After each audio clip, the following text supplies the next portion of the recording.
La grosse interrogation de ce soir, comment se portent les ONG au Burkina Faso depuis la nouvelle ligne diplomatique entamée par le capitaine Ibrahim Traoré? Sur le terrain, les ONG de développement connaissent des fortunes diverses. Le constat sur le terrain révèle que plusieurs ONG et associations de développement ont du mal à trouver des financements pour la mise en œuvre des actions de développement et humanitaire. Grand format signé Maxime Ilboudo. Les ressources financières de certaines organisations non gouvernementales burkinabées sont au bord du tarissement. Ces 2 dernières années, elles sont nombreuses qui peinent à trouver des partenaires pour la mise en œuvre de projets de développement au Burkina Faso. Avec la suspension des actions d'aide au développement et d'appui budgétaire de l'Agence française de développement et de Millennium Challenge Corporation, certaines ONG ont déjà mis la clé sous le paillasson. Les fonds dédiés aux actions de développement sont en ralenti et c'est là où nous avons beaucoup plus de difficultés parce qu'il n'est plus possible d'avoir ces financements. Il y en a pas mal qui ont dû fermer parce qu'elles n'ont pas les ressources pour payer le personnel et pour continuer de mettre en œuvre des activités faute de financement. La Suède est aussi sur le point de départ, annonce la CODEL, la Convention des organisations de la société civile pour l'Observatoire domestique des élections. Les questions d'élections et de droits humains ne sont plus finançables par les partenaires techniques et financiers. Conséquence, les champs d'action des associations de développement sont réduits. La Suède transite par l'ONG Diaconia pour nous financer et que la Suède a l'intention même de quitter le Burkina. Voilà. Et je pense que cette intention de quitter peut être, en tout cas, appréciée d'un point de vue politique. Nous avions des financements avec la Suède et ce programme a été suspendu. Et donc ça, c'est ce que nous savons de façon officielle.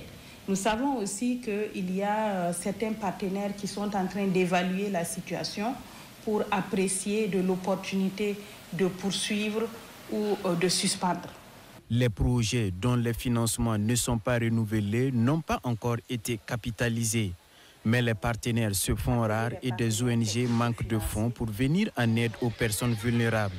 Si rien n'est fait au plus vite, il y aura, selon le SPON, le secrétariat permanent des organisations non gouvernementales, l'arrêt de l'exécution de plusieurs projets et ce sont les populations bénéficiaires qui seront impactées. Cette rupture, naturellement, va rompre cette dynamique au niveau des organisations et nous pensons que cela sera un coup dur, non seulement pour le maintien des agents que nous avons, du personnel que nous avons, mais aussi pour la vitalité ou pour le fonctionnement normal de nos organisations.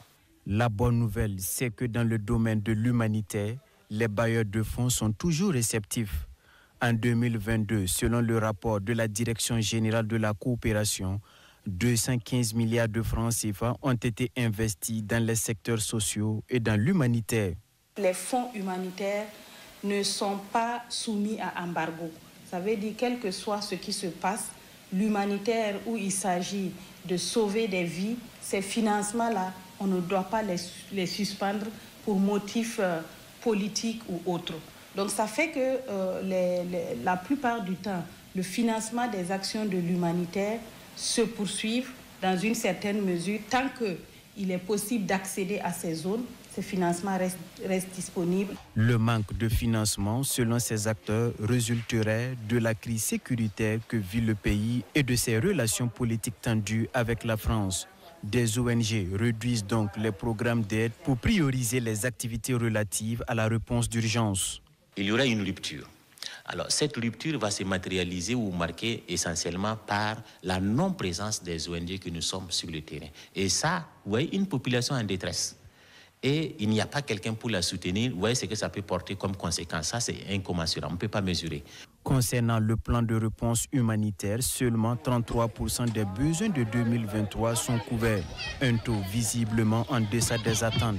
C'est pourquoi ONG et associations de développement invitent les autorités à la consolidation des acquis et au renforcement de la coopération. Nous espérons que le gouvernement qui a la charge donc, du développement autant que la sécurité prendra des mesures pour que le partenariat, ces partenaires qui apportent des contributions essentielles pour qu'ils se comprennent, parce qu'au finish, ce sont les populations qui prennent le coup le plus difficile. Les interventions des ONG et associations de développement sont définies sur la base des besoins des populations les plus vulnérables et elles ont pour mission d'accompagner le gouvernement dans sa quête de développement.